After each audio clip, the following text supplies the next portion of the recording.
But we're presuming that Joseph was dead because he just doesn't appear in the story of Jesus' public ministry at all. Mary and his brothers and sisters do. But there was one stage where the whole family, including Mary, thought he'd gone crazy and was schizophrenic. They didn't use that word. They used to say he was beside himself, that he was living two kind of lives. He was a carpenter who thought he was God. He was beside himself. He was split-minded. And it says the family came to take him home and lock him away because they thought he was beside himself. And when they got there, there was too big a crowd, so they sent a message through to Jesus, your mother and brothers and sisters have come to take you home. And he said, my mother? Who's my mother? My brothers and sisters? Who are my brothers and sisters? He said, anybody who does the will of my Father in heaven is my mother, my brother, and my sister. Well, they thought he'd gone crazy, didn't know his own family now.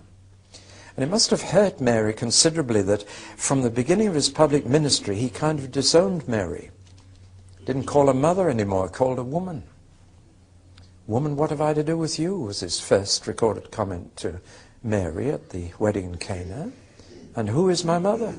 Whoever does the will of my Father is my mother. And you find that progressively Jesus dissociated himself from his mother until the big break came at the cross where he said, John, that's your mother, that's your son. And as it were, replaced himself in her relationships. And apart from her joining in the prayer before the day of Pentecost, that's the end of Mary. Never hear her name again.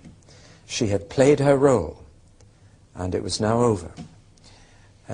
Remarkable woman, very remarkable. And I'm happy to call her blessed, because she prophesied that all generations would call her blessed. I'm not prepared to call her a virgin because she had other children.